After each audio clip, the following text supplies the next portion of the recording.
نحمده ونستعينه ونستغفره ونعوذ بالله من شرور أنفسنا وسيئات أعمالنا من يهده الله فلا مضل له ومن يضلل فلا هادي له أشهد أن لا إله إلا الله وحده لا شريك له وأشهد أن محمدا عبده ورسوله بلغ الرسالة وأدى الأمانة ونصح الأمة وجاهد في الله حق جهاده حتى تركنا على المحجة البيضاء ليلها كنهارها لا يزيغ عنها إلا هالك اللهم فصل وسلم على هذا النبي الكريم وعلى آله وصحبه ومن دعا بدعوته واتبع سنته إلى يوم الدين أما بعد أيها الإخوة المسلمون أوصيكم ونفسي بتقوى الله فقد فاز المتقون قال الله تعالى أعوذ بالله من الشيطان الرجيم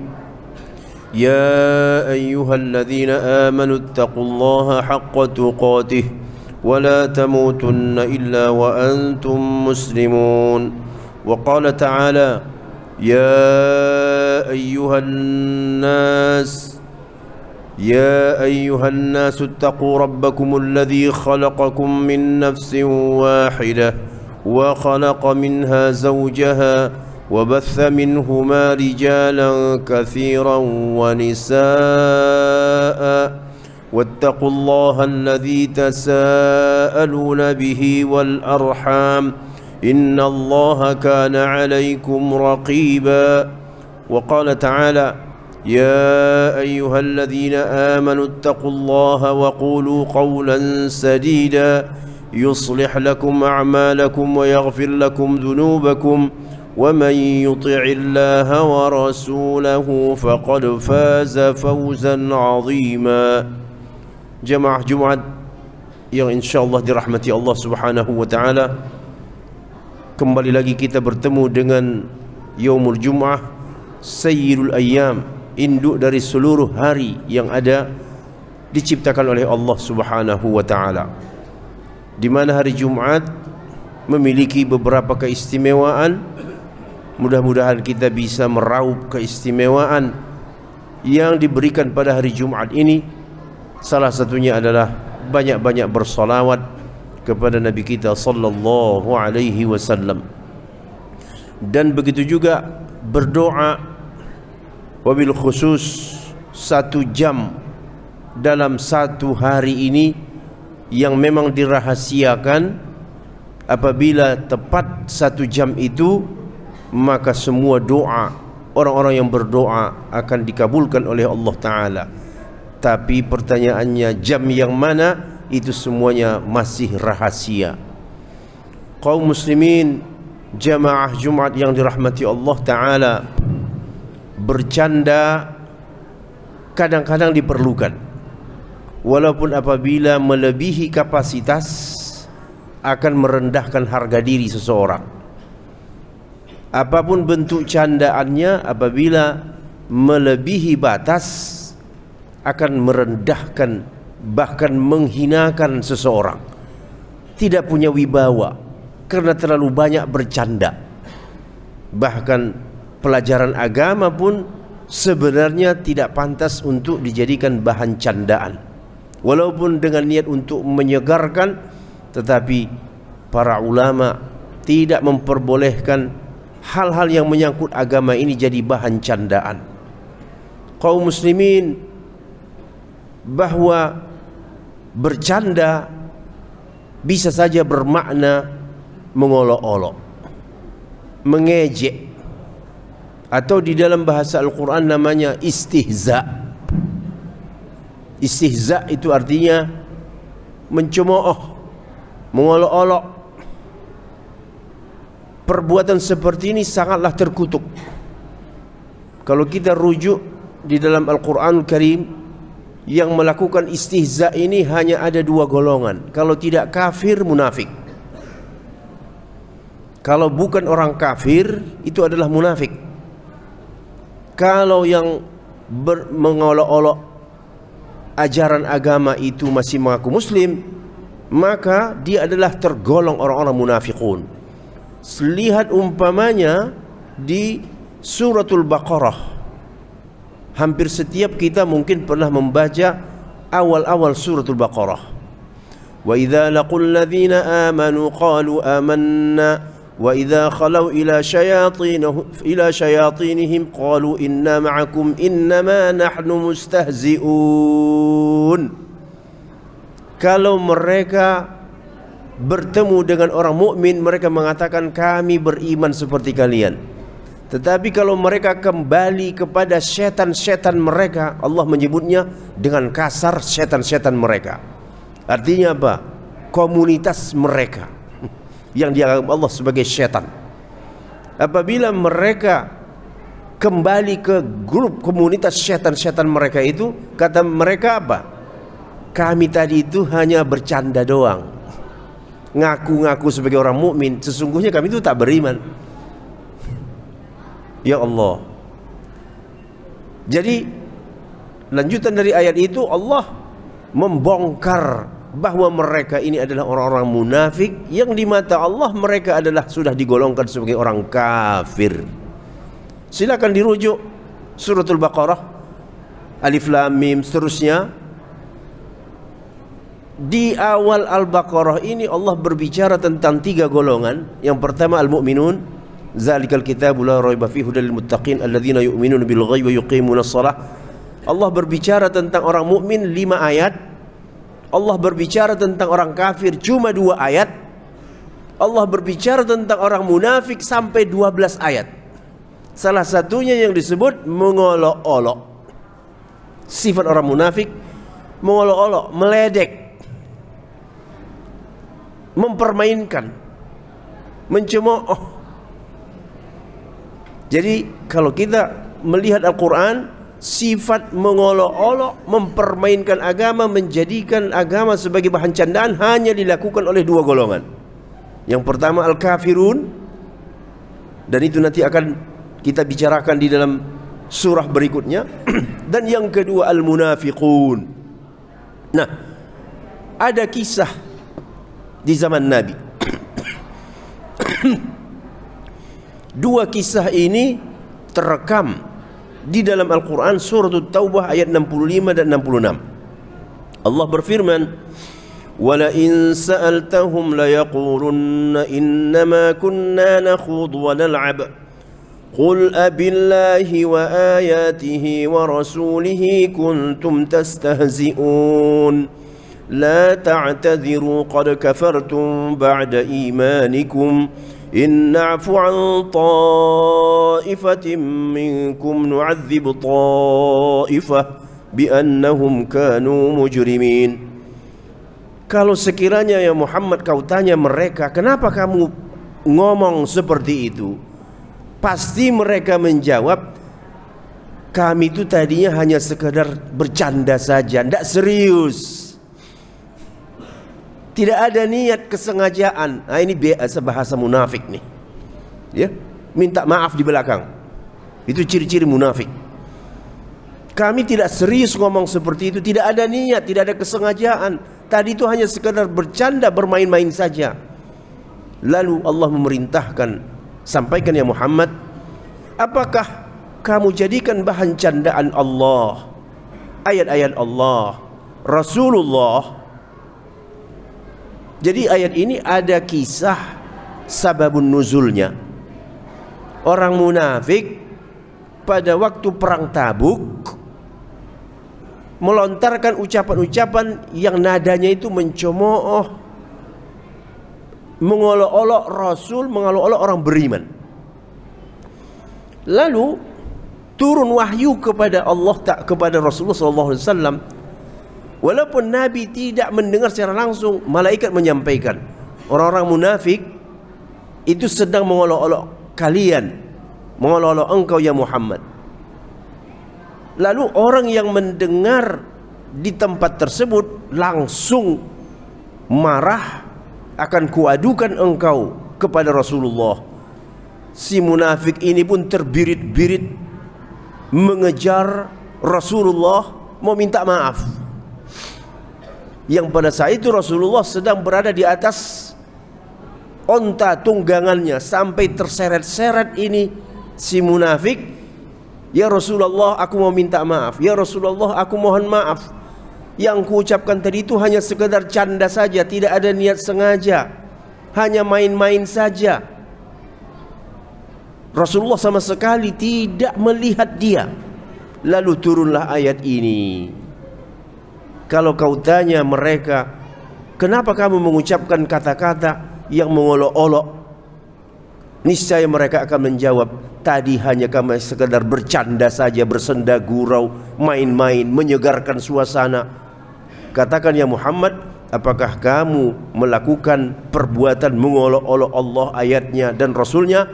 La ta'tadhiru qad kafartum ba'da imanikum. Jangan kamu minta maaf, kamu telah kafir setelah kamu tadinya beriman. Inilah jawaban untuk semua orang yang mengolok-olok simbol-simbol agama.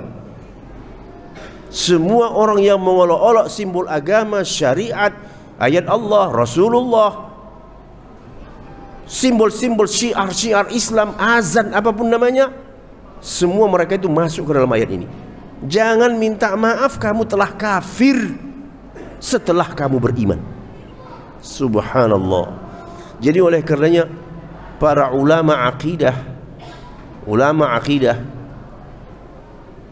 ketika membahas hal-hal yang bisa menggugurkan keislaman seseorang dan membuatnya jadi murtad, salah satu di antaranya adalah istihza, mengolok-olok. Artinya mengejek, ada ejekan terhadap sesuatu yang merupakan simbol-simbol agama. Apakah itu ayat Al-Quran? Apakah itu pribadi Rasulullah SAW? Ataukah itu hukum Allah, syariat, atau syiar ibadah? Maka itu semuanya adalah merupakan perbuatan istihza, yang dulu di zaman Nabi langsung ayat turun menghukum mereka. La ta'taziru, jangan kamu minta maaf. Artinya apa? Kamu minta maaf tidak ada gunanya, tidak akan menghilangkan kesalahan kamu, dan tidak ada orang yang bisa memaafkan ucapan kamu. Ucapan kamu itu sudah tertulis. Qad kafartum, kamu telah menjadi kafir. Ba'da imanikum, setelah kamu tadinya beriman. Jadi setiap muslim harus menjaga diri. Bercanda jangan nyerempet agama. Di zaman kita ini adalah zaman fitnah. Pelawak bercanda, seniman bercanda, mengolok-olok simbol-simbol keagama. Orang-orang yang punya jabatan resmi pun mengolok-olok simbol-simbol agama. Ini adalah zaman di mana orang tidak merasa dia telah jatuh di dalam kekafiran, dia tanpa terasa. Setiap muslim tidak boleh bercanda dengan simbol-simbol keagamaan. Mungkin dia bisa bercanda dengan masalah kehidupan dan seterusnya, walaupun sebenarnya juga perbuatan bercanda itu tidak disukai secara umum di dalam agama kita. Karena Islam itu adalah agama serius, bukan agama main-main, bukan agama kelakar. Jadi orang alim, ustadz, kiai, kalau terlalu banyak candanya, itu sebenarnya muruahnya itu sudah hancur, sudah runtuh. Tidak boleh ustadz banyak bercanda. Hanya sedikit sekali, itu pun dalam kondisi-kondisi yang memang untuk merubah suasana. Adapun bila canda yang menjadi bahan utama, atau mungkin sampai dikesankan ustadz canda, maka sebenarnya sudah hilang keulamaannya, sudah hilang keustadannya. Islam tidak boleh dibuat jadi candaan. Kemudian ada kisah kedua yang tertuang di dalam surah Al-Maidah. Allah berfirman, وإذا ناديتم إلى الصلاة اتخذوها هزوا ولعبا ذلك بأنهم قوم لا يعقلون.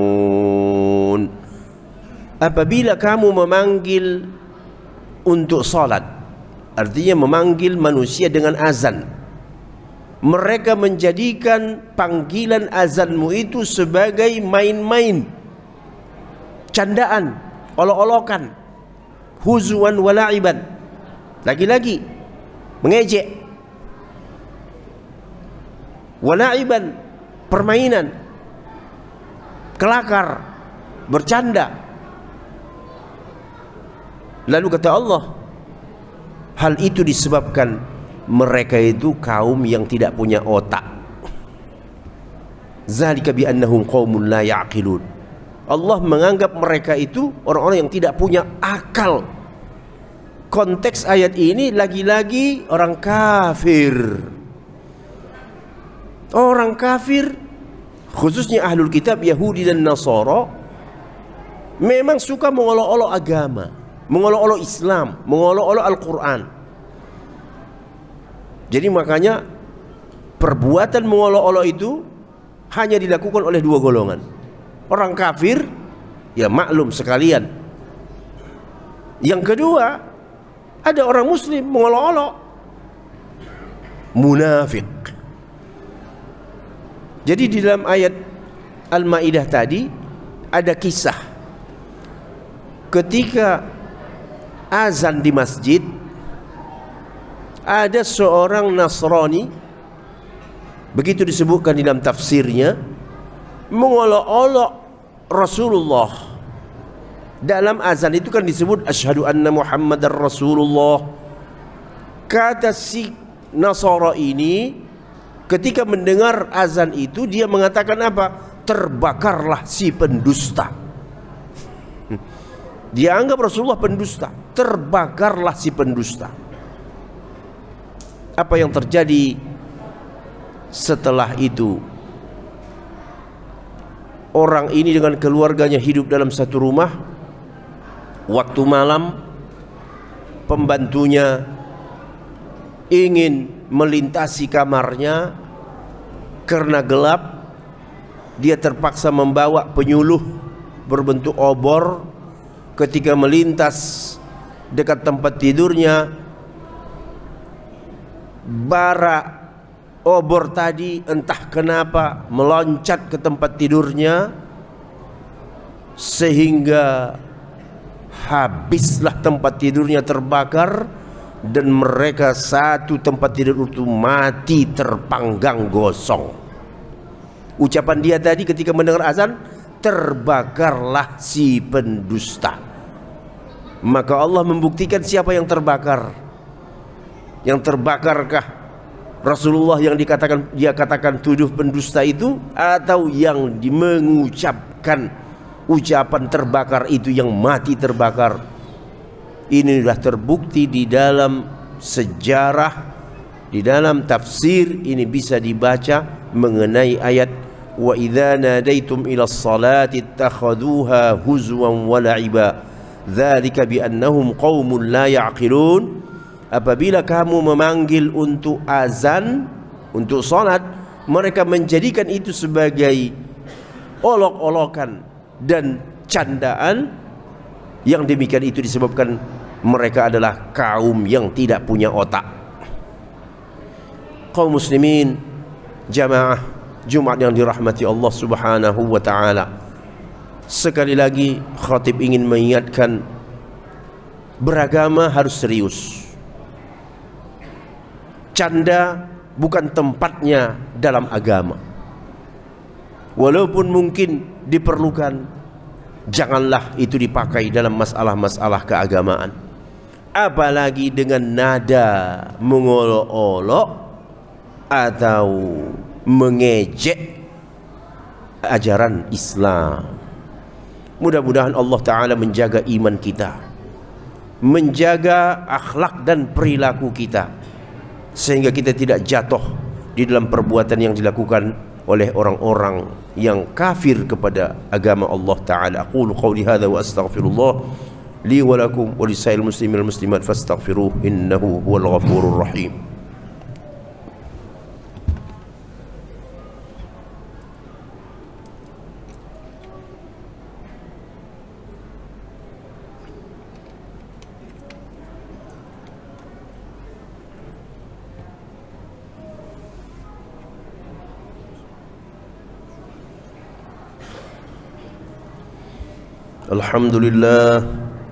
Alhamdulillahilladzi hadana lihadza wa ma kunna linahtadiya laula an hadana Allah.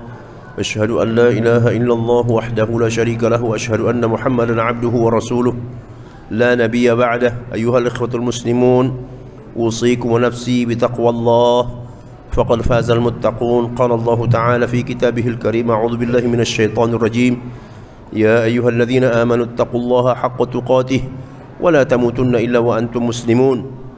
Kaum muslimin, kita sudah masuk ke dalam bulan Sya'ban. Hanya menghitung hari lagi kita pun akan memasuki bulan yang ditunggu-tunggu, yaitu Ramadan. Dan mudah-mudahan doa kita agar selama bulan Ramadan ini kita tidak disibukkan dengan masalah-masalah yang mengganggu ibadah kita. Ya persoalan jarak lah, persoalan yang sejenisnya yang bisa mengganggu kenyamanan beribadah. Alhamdulillah keadaan membaik dan kita berharap ini hendaknya bertahan terus sampai selesai kita melaksanakan ibadah utama di dalam hidup ini, yaitu shaum Ramadan. Dan kita mempersiapkan generasi kita menghadapi Ramadan ini harus dengan segala kegembiraan, penuh harapan. Kemudian membawa mereka untuk datang ke rumah Allah, ke masjid, ajak mereka bertarawih, ajak mereka bertilawah, bertadarus di malam-malam Ramadan, agar suasana masjid kembali seperti semula, hidup, suasana hidup, ibadah semarak. Orang terpanggil untuk semakin meningkatkan ibadahnya, wabil khusus di rumah-rumah Allah Subhanahu wa ta'ala. Itulah sebenarnya yang kita harapkan selama bulan Ramadan. Dan cukuplah 2 tahun yang lalu kita merasa terusik, kita merasa kering dengan suasana Ramadan.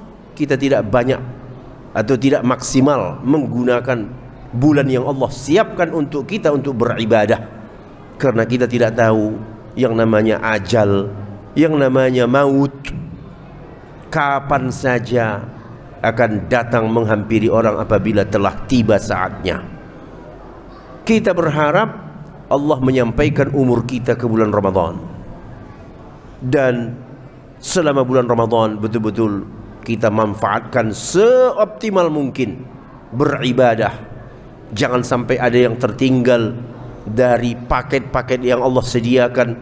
Ada yang namanya tarawih, ada yang namanya qiyamul lail, ada yang namanya tadarusan, ada yang namanya puncaknya nanti 10 malam terakhir i'tikaf, nginap di masjid, pindah tempat tidur dari rumah ke masjid. Malam-malam i'tikaf kita hidupkan dengan ibadah. Begitulah seorang yang beriman kepada Allah dan Rasulnya. Dan begitu juga sekali lagi saya ingin tekankan anak-anak kita. Kita didik mereka beragama dengan serius, karena zaman nanti di mana mereka hidup tidak sama lagi seperti zaman kita ini. Mungkin mereka di zaman sekarang saja kita sudah mulai melihat anak-anak muda jarang ada di masjid. Bagaimana nanti 5 tahun ke depan? Na'udzubillah min dzalik. Pengajian-pengajian di masjid yang mengisinya dan yang hadir adalah orang-orang yang pensiunan 60 tahun ke atas. Adapun anak-anak SMA, anak kuliahnya di mana? Sudah susah dijumpai di dalam masjid. Maka melalui Ramadan ini setiap masjid hendaknya punya program menghadirkan anak-anak muda sebagaimana 20 tahun yang lalu 15 tahun yang lalu masjid itu penuh ramai dengan anak muda yang i'tikaf, yang tadarusan dan seterusnya.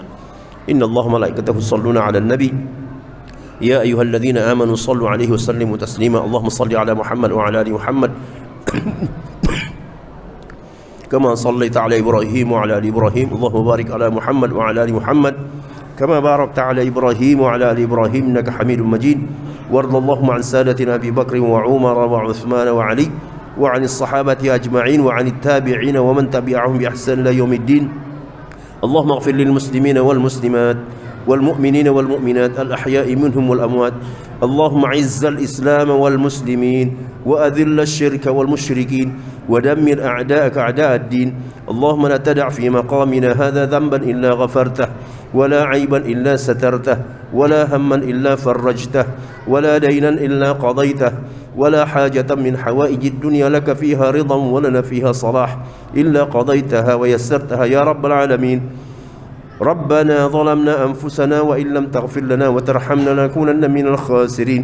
ربنا آتنا في الدنيا حسنة وفي الآخرة حسنة وقنا عذاب النار. عباد الله إن الله يأمركم بالعدل والإحسان وإيتاء ذي القربى وينهى عن الفحشاء والمنكر والبغي يعظكم لعلكم تذكرون. فاذكروا الله يذكركم واشكروه على نعمه يزدكم ولذكر الله أكبر والله أعلم ما تصنعون. قم الصلاة. الله أكبر الله أكبر أشهد أن لا إله إلا الله أشهد أن محمدا رسول الله حي على الصلاة. Alhamdulillah wassalatu wassalamu ala Sayyidina Rasulillah Sayyidina Muhammad ibni Abdillah wa ala alihi wa sahbihi wa mawalah wa la hawla wa la quwwata illa billah. Ashhadu an la ilaha illallah wahdahu la syarika lah wa ashhadu anna sayyidana wa maulana Muhammadan abduhu wa rasuluh alladzi la nabiyya wa la rasula ba'dah. Amma ba'du fanawayna at-ta'allum wa ta'lim wal ifadah wal istifadah wal naf'a wal intifa' wal hatha ala tamassuki bi kitabillah wa sunnati rasulillah ibtigha'an li mardatillahi wa wajhil karim. Allahumma faqihna fid din wa 'allimna ta'wil waj'alna minal ladzina yastami'una al-qawla fayattabi'una ahsanah. Allahumma arinal haqqa haqqan warzuqna ittiba'ah wa arinal batila batila warzuqna ijtinabah wa adkhilna birahmatika fi ibadikas salihin amin ya rabbal alamin. Insyaallah kita akan melanjutkan pembacaan kitab Riyadhus Shalihin yang ditulis oleh Al-Imam Abu Zakaria Yahya bin Sharaf An-Nawawi radhiyallahu ta'ala anhu wa ardhah wa nafa'ana bihi wa bi'ulum fid dharain amin. Kita masuk ke dalam hadis 130 atau hadis ke-14 pada bab penjelasan tentang banyaknya jalan kebaikan. Artinya mau jadi baik itu nggak harus satu versi. Artinya juga jangan sampai kita mempersempit jalur kebaikan. Ada orang yang kerjaannya suka mempersempit jalur kebaikan. Contoh, kalau sebuah hal tidak dilakukan sesuai maunya, padahal hal tersebut juga baik, maka dianggap salah. Kalau misalkan gaya penerapan metode nggak sesuai atau nggak sama dengan dirinya, maka dianggap hal tersebut tidak baik. Cara kita mengajar Al-Quran macam-macam, ngajar hadis macam-macam, ngajar akidah macam-macam. Beda terkadang penerapan gaya dan cara. Ini ngambil sedikit hikmah saja, karena terkadang ada yang membenturkan antara pesantren ini dengan pesantren itu, misalkan madrasah ini dengan madrasah itu, misalkan. Nah, orang mau jadi baik itu nggak mesti lewat jalur puasa. Mau jadi baik nggak mesti lewat jalur sholat sunnah. Saya katakan tidak mesti, artinya memang jalur utamanya ya tadi itu. Tapi jangan kita anggap orang yang gak kelihatan sama kita puasa sunnah, sholat sunnah, lantas gak punya kebaikan. Ini kita melakukan satu hal yang wajib, satu hal yang sunnah, sekaligus kita melanggar sesuatu yang diharamkan. Sifat sombong itu. Maka kita belajar ini kitab supaya kita tahu bahwasanya jalur kebaikan itu banyak kok, nggak cuma satu. Nanti tinggal hadirin wal hadirat sesuaikan saja yang mana yang antum mampu, yang mana yang antum suka, yang mana yang antum bisa. Karena yang paling penting di dalam bab ini, kalau saya simpulkan setelah membaca beberapa syarah, yang penting antum berbuat baik sambil antum yakin terhadap janji Allah akan membalas perbuatan baik antum. Itu yang paling penting. Yang paling penting antum punya keyakinan itu. Kalau saya bikin begini, saya yakin, pakai huruf U ya, yakin lah, Allah tuh pasti balas dengan yang jauh lebih istimewa. Tapi kalau antum melakukan kebaikan sebagus apapun di mata manusia, antum gak yakin tasdiqu wa'dillah, bahwasanya antum itu yakin kalau Allah pasti memenuhi janjinya, antum gak diterima ibadahnya. Jadi modalnya apa? Yakin, meski gak banyak duit yang disedekahin. Percaya. Karena Allah Subhanahu wa taala sudah katakan, innallaha ashtara minal mu'minina anfusahum wa amwalahum bi anna lahumul jannah. Allah itu sudah membeli, ini bahasanya Allah aja. Nggak mungkin kan sejatinya kita membeli sesuatu yang sudah jadi milik kita. Bisa nggak kita beli mobil kita sendiri? Nggak bisa kan? Bisa nggak kita beli rumah kita sendiri, Bu? Nggak bisa kan? Tapi Allah Subhanahu wa taala membahasakan Allah sudah membeli. Ini saking Allah murah hati sama kita, murah hati sama antum, sehingga Allah membahasakannya begitu. Jangan kegeeran kita. Kadang-kadang ada orang kegeeran, ini sholat saya, puasa saya, zakat saya, haji saya. Enggak, itu semua punya Allah. Jadi inna sholati wa nusuki wa mahyaya wa mamati lillahi rabbil alamin. Pemaknaannya harus benar. Sholatku, ibadahku, hidupku, matiku bukan untuk Allah. Kalau untuk Allah itu artinya kita memberi. Tapi lam di situ yang benar adalah litamlik. Yang benar adalah sholatku, ibadahku, pengorbananku, hidupku, matiku adalah milik. Bukan dari kita kepada Allah, tapi emang dari awal itu semua punya Allah. Itu yang membuat kita beda dengan orang-orang yang hanya memperhatikan ibadah lahiriah semata. Jangan sampai naudzubillah kita jadi orang begitu. Mentingin ibadah lahir, lupa sama hakikat batin.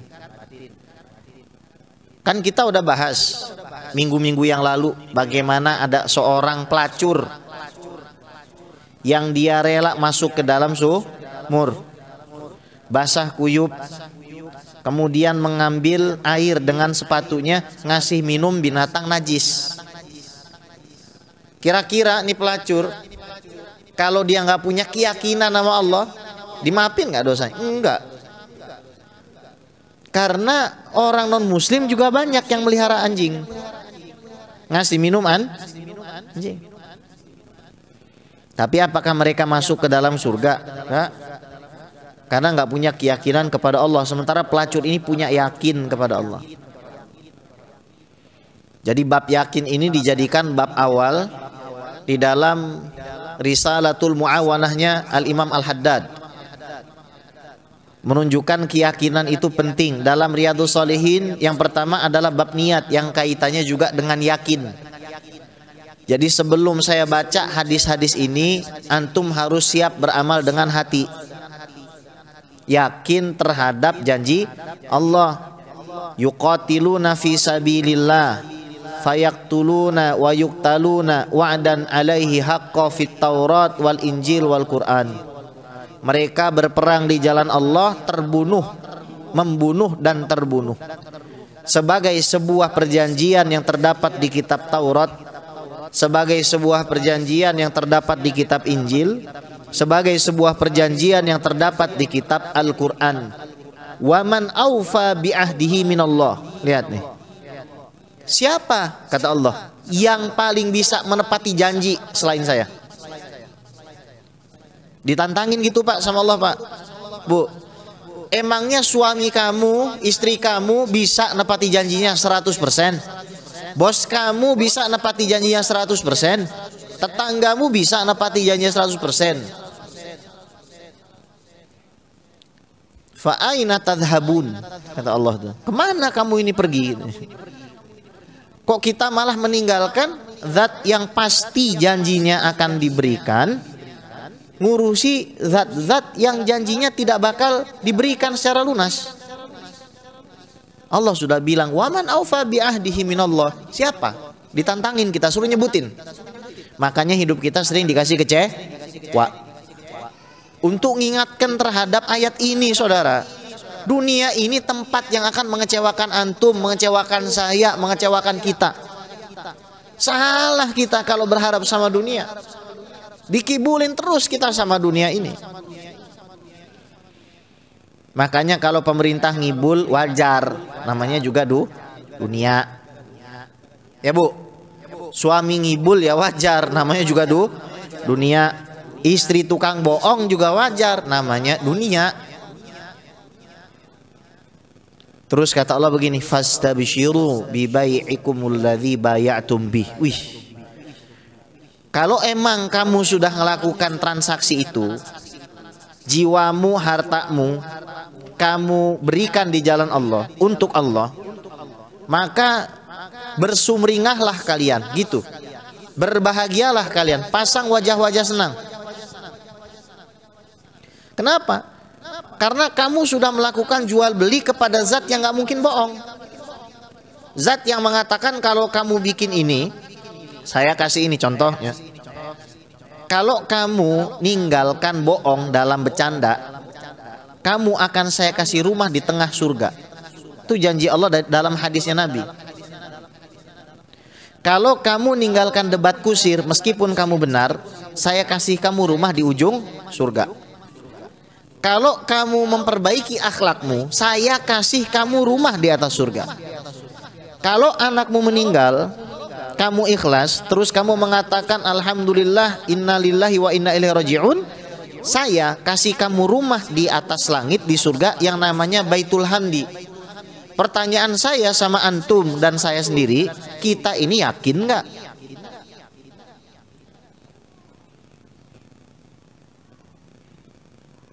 Yakin nggak kita terhadap janjinya Allah ini?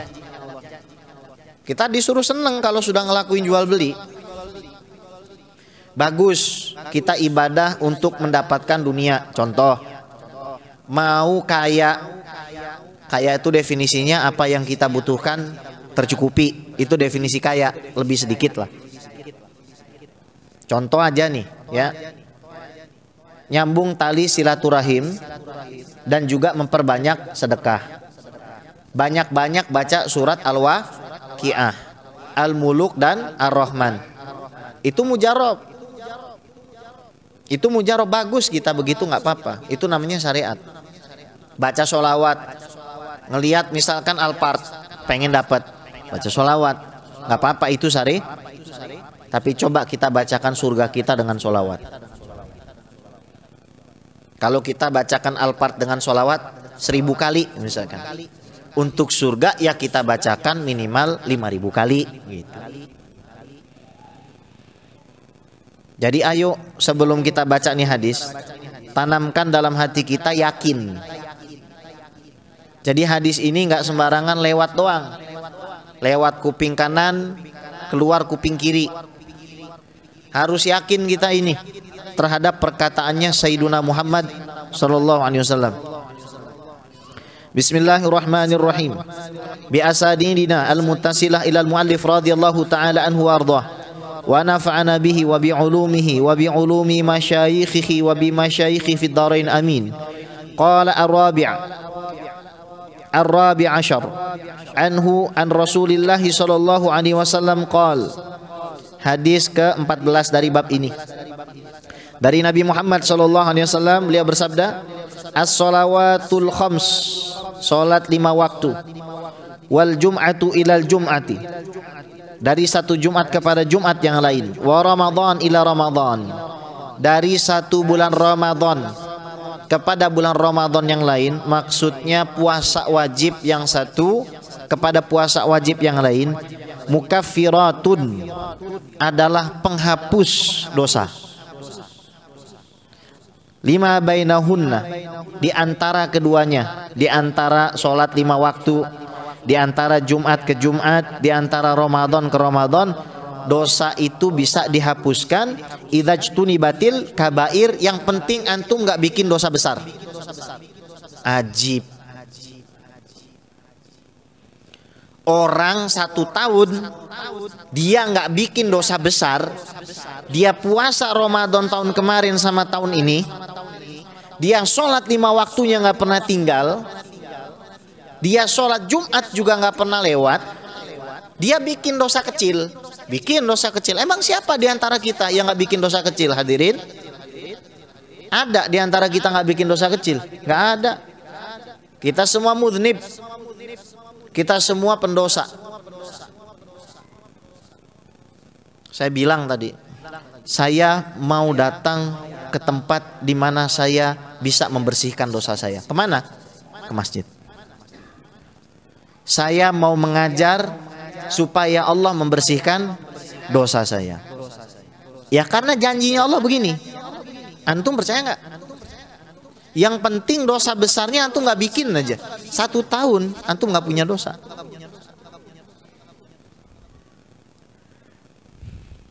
Yang penting antum percayanya bukan kepada sholat antum. Nah ini lagi nih. Antum percayanya bukan kepada puasa antum. Antum percayanya bukan kepada apa ini? Sholat Jumat antum. Terus percayanya kemana? Kepada rahmat Allah. Beda ini. Paham Pak? Jangan percaya sama sholat kita, tapi percaya sama janjinya Allah. Kalau kita sholat diampunin. Beda itu. Antum bisa syirik antum kalau percaya sama sholat. Saya kan udah sholat. Oh enggak gitu. Saya sholat ini tanda mudah-mudahan Allah berkenan untuk menerimanya. Janjinya kalau Allah terima, Allah akan ampuni. Saya nggak ngandelin sholat saya untuk diterima. Dalam artian sholat saya ini banyak nggak khusyuknya.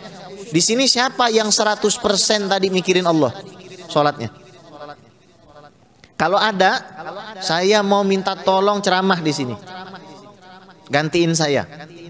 Karena saya tadi nggak 100% mikirin Allah. Ada di sini, Adit. Iya, Adit. Pak Alek, iya 100% mikirin Allah di sini. Terus kita yakin nggak sholat kita diterima dengan sholat kita? Enggak. Kita harus yakin, minta tolong sama Allah, memaklumi kekurangan kita.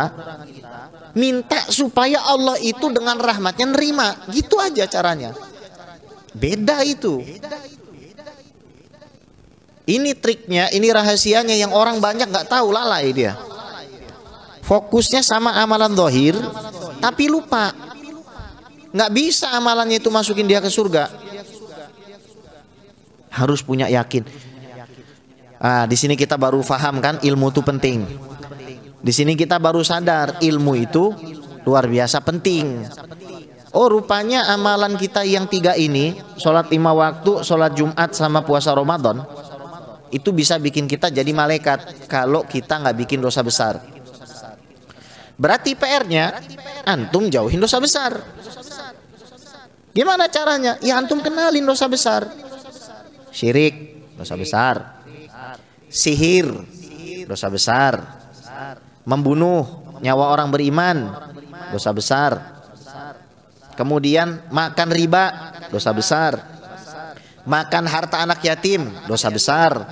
Kabur dari peperangan, dosa besar. memfitnah wanita baik-baik berzina, dosa besar. Memfitnah saudara antum berbuat maksiat, dosa besar, itu dosa besar. Jadi kalau kita sudah tahu ya jangan dibikin. Berarti setahun ini kosong Bib dosa saya. Iya, insya Allah. Kalau antum nggak bikin dosa besar terus antum yakin rahmatnya Allah itu luas, masuk antum ke sini. Ya, Taib. Semoga bisa dipahami nih hadis. Jangan sampai kita tipu, kecolongan. Sholat 5 waktu, tapi nggak ngerti ilmunya. Ini ilmu nih. Sholatnya yang benar, khusyuk, tapi tetap berlandaskan prinsip Allah tidak akan menyalahi janji. Janjinya Allah kan begini loh, lihat kalimatnya tuh. Pakai isim ini, bukan pakai fi'il. Sholat 5 waktu, bukan kalian melakukan sholat 5 waktu. Sholat 5 waktu. Kalau disebut sholat 5 waktu, otomatis sudah masuk ke dalam tatanan kalian melakukan sholat 5 waktu. Bener atau enggak, yang penting kalian bikin dulu.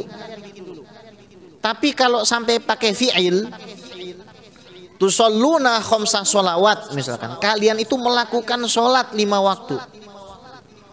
Maknanya itu bisa kalian wajib untuk menunaikan semua hak-haknya Allah dalam sholat kalian. Ini berat. Kalau bukan wali nggak bisa Pak. Ya Allah Pak. Ana tanya kan tadi, siapa di sini 100% mikirin Allah? Baru Allahu Akbar. Aduh, imamnya. Nah, kan? Sami'allahu liman hamidah. Ya Allah, gimana nih nasibku kerjaannya? Allahu Akbar. Ya Allah, istri di rumah kenapa ngomel mulu? Allahu Akbar. Ya Allah, anak gue ya Allah gimana beli susunya? Mikirin. Ya Tuhan, ya Rabbi. Model kayak begitu gimana? Ya kita manusia biasa ngaku dulu lah. Ya Allah, saya ini orang lemah, orang bodoh, orang gak paham. Saya ini menyia-nyiakan banyak waktu saya. Tolong ajarkan saya gimana sholatnya khusyuk. Makanya imam tadi doa pertamanya apa? Allahumma a'inna ala dzikrika wa syukrika wa husni ibadatika. Itu doa yang wajib kita baca tuh.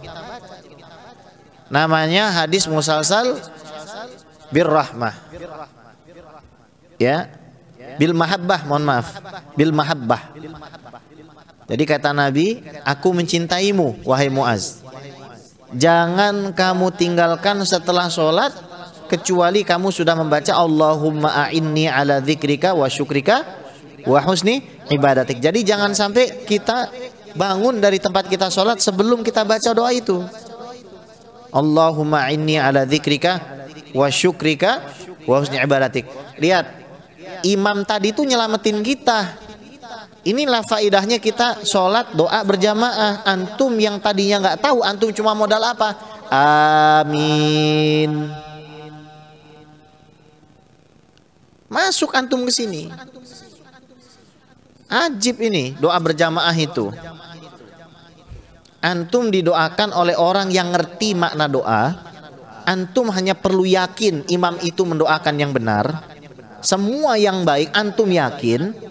Terus antum aminkan dengan perasaan juga yakin kepada Allah. Ini sudah ndak hafal doa, ndak mau doa berjamaah, membid'ahkan doa berjamaah. Mantap, top. Kalau hafal doanya sendiri sih nggak apa-apa. Ini kadang nggak hafal doa, bukannya ngapalin doa malah nyalahin orang yang berdoa. Ini siapa yang ngajarin mental begini coba? Wallahu a'lam, ya. Yang jelas nggak ada di sini. Biasanya kalau ada mulai keluar nih satu-satu ini. Iya, biasanya kalau ada yang begitu keluar belakang gitu. Masih ada di belakang tapi main handphone misalnya. Kita lanjutkan hadis ke 131. Wa bihi ilaihi qala al-khamis asyar anhu qala Rasulullah sallallahu alaihi wasallam. Hadis ke-15 pada bab ini, bahwa Nabi Muhammad sallallahu alaihi wasallam bersabda, ala adullukum ala ma yamhullahu bihil khataya wa yarfa'u bihid darajat. Maukah kalian aku tunjukkan apa, ya, artinya sesuatu amalan, ya, yang dapat menjadikan dosa kalian diampuni oleh Allah Subhanahu wa taala. Banyak dosa kalian, khotoya, jamak dari khati'ah. Kalau khati'ah mufrad satu, ini khotoya, kesalahan-kesalahan antum, kesalahan-kesalahan saya. Wa yarfa'u bi darajat. Mau enggak kalian saya tunjukin amalan yang juga ngangkat derajat kalian?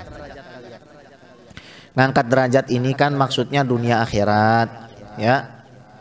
Jadi kita husnuzon aja sama Allah, ya.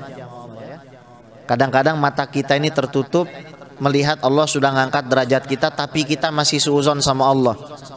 Akhirnya kita mikirin diangkat derajat tuh harus dari segi duniawi semata. Kalau tak kasih tahu dia mantum, tak ingetin dia antum. Kalau kemuliaan diukur pakai harta, maka Nabi Harun pasti kalah mulia dari Fir'aun.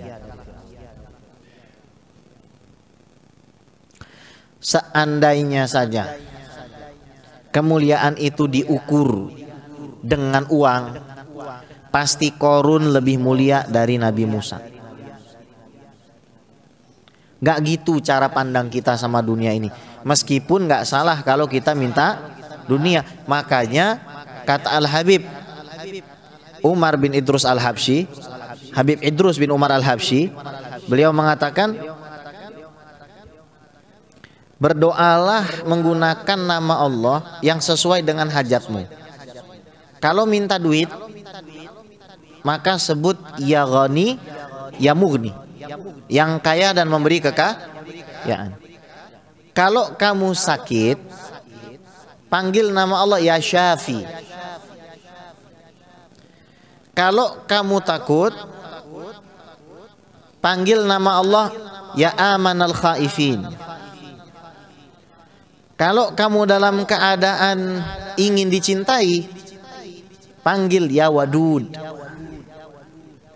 Saya biasanya kalau masuk daerah safari dakwah gitu. Kemarin kan baru pulang dari Jambi ke Jakarta sehari, langsung ke Palembang. Nanti nih tanggal 16 ana insyaallah sama tim ke Lampung.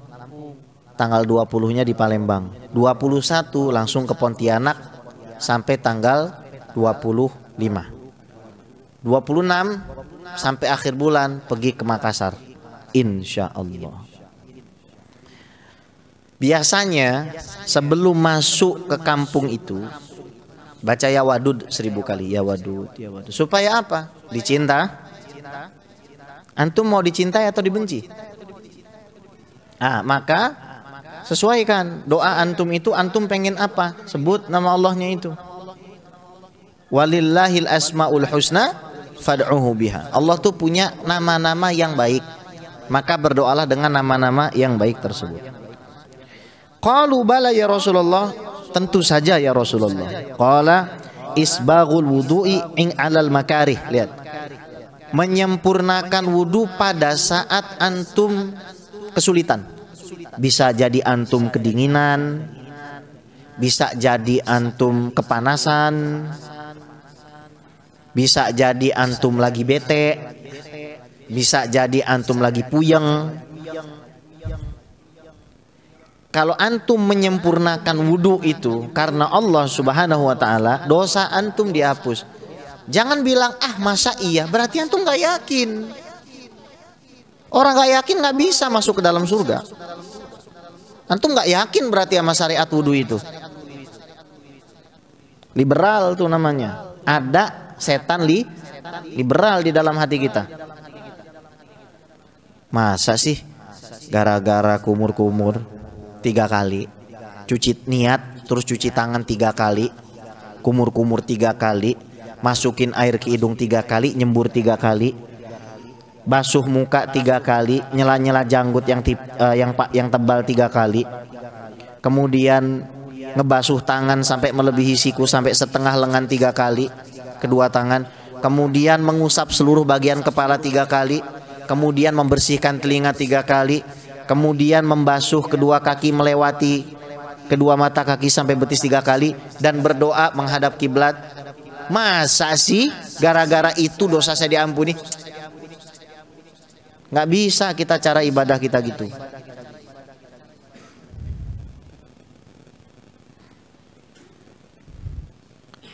Sekarang saya tanya nih,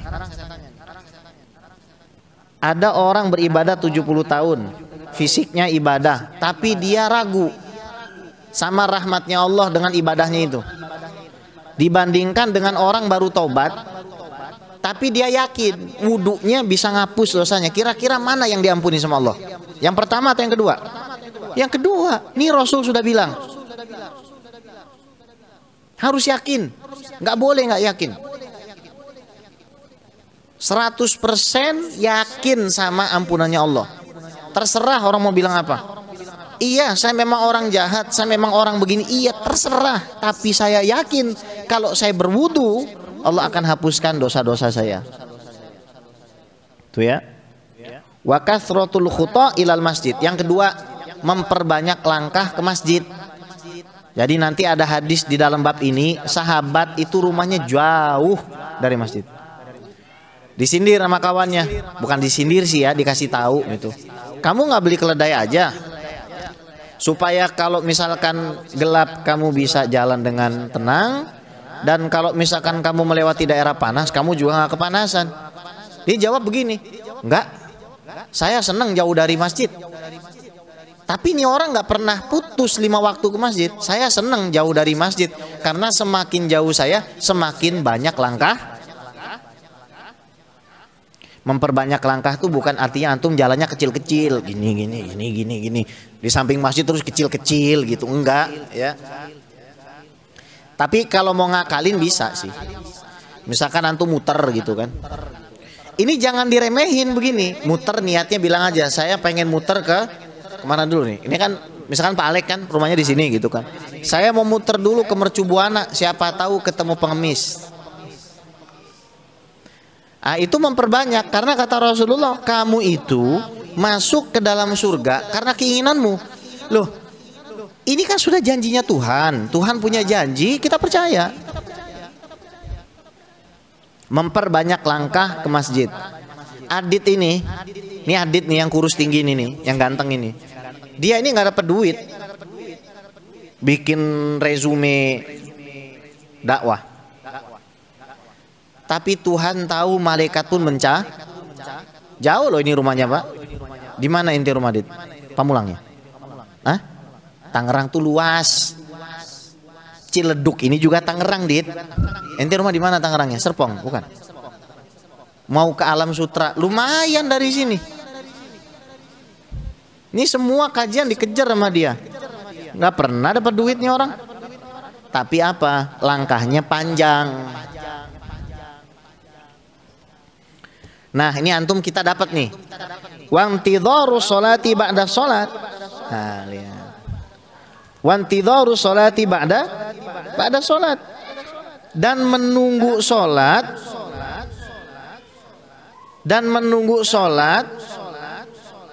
setelah kita sholat sebelumnya. Tadi kita sudah sholat kita ke majelis ini niatnya apa? Nunggu sholat isya. Fadzalikumur ribat, kata Rasulullah, itulah ribat. Apa? Al jihadu bi mulazamati thughuril adu wa hirasatiha. Ini sama seperti antum berjihad mengintai musuh. Nunggu sholat isya di masjid setelah sholat maghrib, itu kata Rasul. Nih antum nggak yakin, awas ya.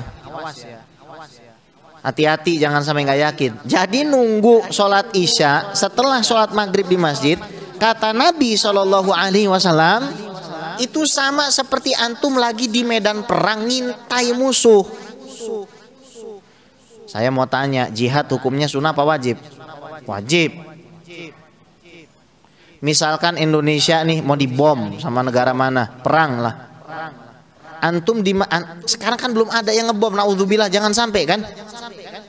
Nah kita tuh nggak usah mikirin bawa senjata perang-perang, cukup nunggu sholat isya setelah sholat maghrib di dalam masjid. Percaya nggak? Jadi gini loh ya, kalau antum meninggal gara-gara nunggu sholat, antum itu mati syahid. Tapi nunggu sholatnya bukan sambil tidur, bukan sambil main handphone, bukan sambil bercanda, bukan sambil lihat medsos. Nunggunya karena Allah, baca majelis tak. Shallu ala Muhammad. Taib. Wa bihi ilahi qala as-sadis asyar. Hadis ke-16. An Abi Musa al-Asy'ari radhiyallahu taala anhu qala qala Rasulullah sallallahu alaihi wasallam, dari Abu Musa al-Asy'ari, semoga Allah meridhai beliau, ini kakeknya Imam Asy'ari ya. Maka Nabi sallallahu alaihi wasallam bersabda, ya orang yang membid'ahkan Imam Asy'ari ini kakeknya siapa kira-kira? Imam Asy'ari ini kakeknya Abul Hasan al-Asy'ari, Abu Musa al-Asy'ari, sahabat Nabi. Bersabda Nabi Muhammad SAW, nah ini antum pasti senang. Man shallal bardaini dakhalal jannah, muttafaqun alaih. Barang siapa sholat di antara dua waktu dingin, maka dia akan masuk ke dalam surga.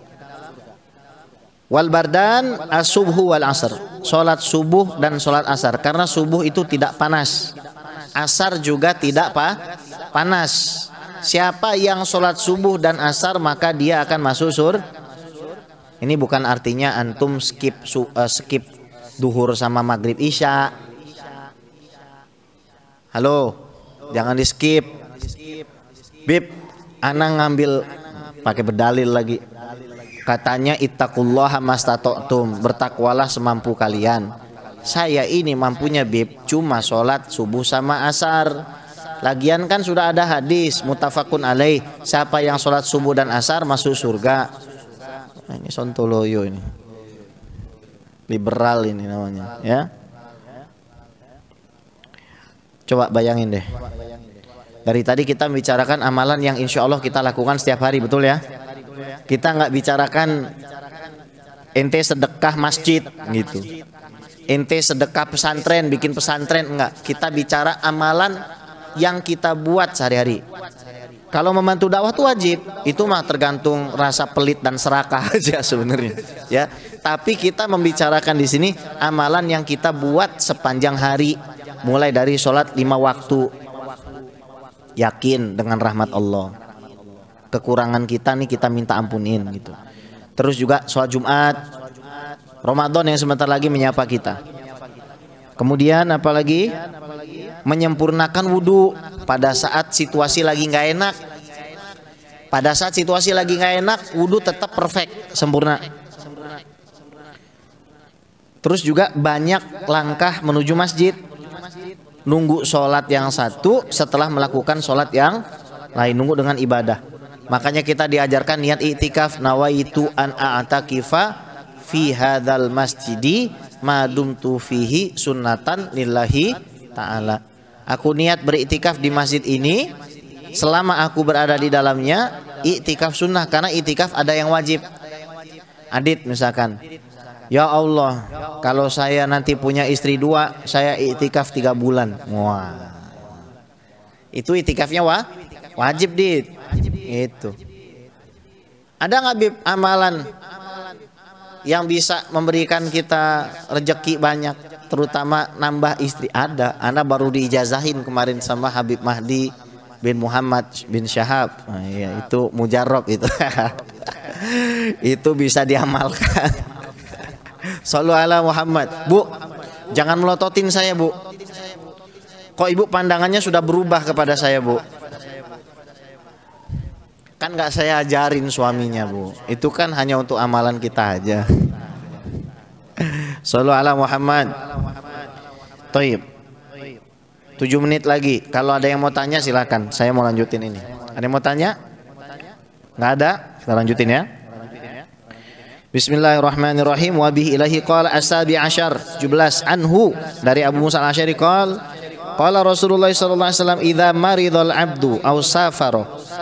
Kalau ada seorang hamba Allah, catatan dia masih mengaku sebagai hamba Allah, bukan hamba manusia, bukan hamba duit, bukan hamba jabatan. Dia ngaku kalau dia hambanya Allah.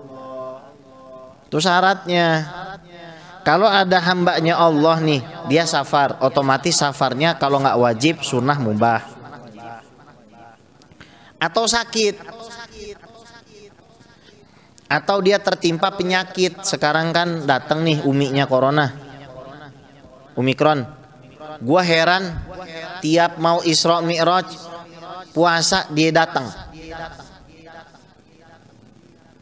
Nanti dia pergi lagi kalau udah mau tahun baru sama Natalan tuh. Heran itu. Tapi alhamdulillah kemarin Maulid nggak digeser. Oh digeser, lupa saya.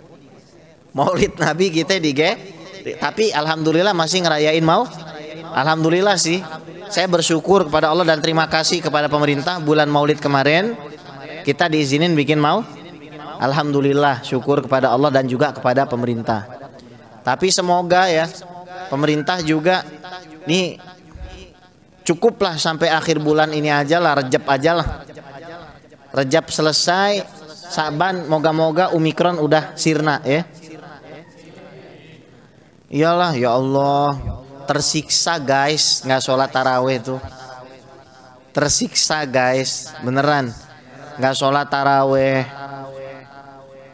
Bocah-bocah nggak bisa main ninja-ninjaan sarung. Kita juga jadi terbatas mau takjil kan. Ya moga-moga lah ya, kita berdoa semoga Omikron ini segera minggat ya, amin ya robbal alamin. Jadi kalau ada yang sakit nih hamba Allah, kemudian dia perjalanan jauh 83,5 km, kutiba lahu mithlu ma kana ya'malu muqiman sahihan rawahul Bukhari. Kalau dia sakit atau safar, kelakuan ibadahnya, perbuatan baiknya pada saat dia dalam keadaan sehat, pada saat dia dalam keadaan mukim, itu tetap dicatat. Misal antum selalu sholat 5 waktu lagi dalam keadaan mukim, antum safar tetap dicatat sholat 5 waktu. Ini apaan coba nih? Allah enak banget kan hasilnya kan? Antum baca Quran misalkan lagi dalam keadaan mukim, setiap hari 1 juz gitu. Antum safar sehari nggak bisa 1 juz, ya antum safar dikasih 1 juz setiap hari sama Allah. Antum lagi mukim sedekah, misalkan 2.000 rupiah setiap hari. Antum safar nggak sedekah, antum tetap ditulis sedekah. Ini luar biasa ya pemberian Allah Subhanahu Wa Taala kepada kita. Baik, 3 menit lagi ada yang mau ditanyakan? Sambil kita nunggu, silakan. Fadol, anak kasih waktu sambil anak minum. Masya Allah. Bismillahirrahmanirrahim. Dit, mau nanya Dit. Bib, amalan yang tadi apa gitu?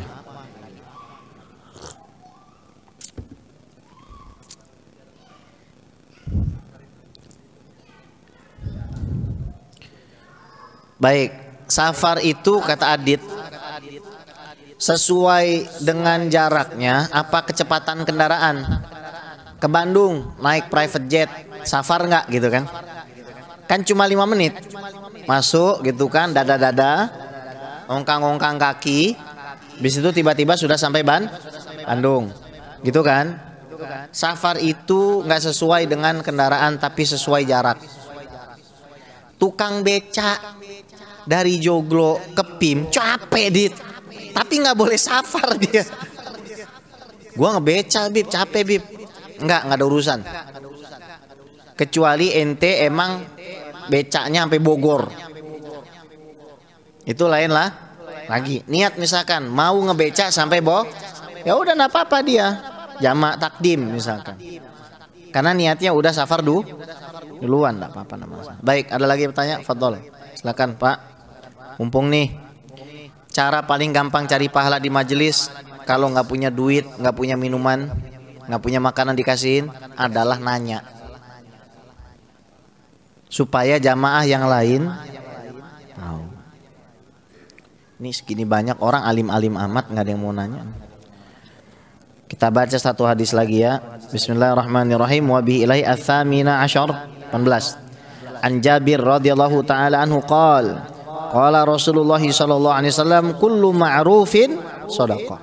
Rawahul Bukhari wa rawahu Muslimun min riwayati Hudzaifah radhiyallahu taala anhu. Kata Nabi sallallahu alaihi wasallam, setiap perbuatan yang ma'ruf. Ma'ruf itu artinya bukan Pak Ma'ruf Amin ya. Ma'ruf itu artinya satu, sesuatu yang baik. Dua, ma'ruf itu adalah sesuatu yang diketahui secara adat. Selama adat itu sesuai dengan syariat. Nah, habis. Ya sudah, nanti kita lanjutkan di minggu depan insyaallah. Kita baca suratul Fatihah untuk kesembuhan kita, kebahagiaan kita dunia akhirat.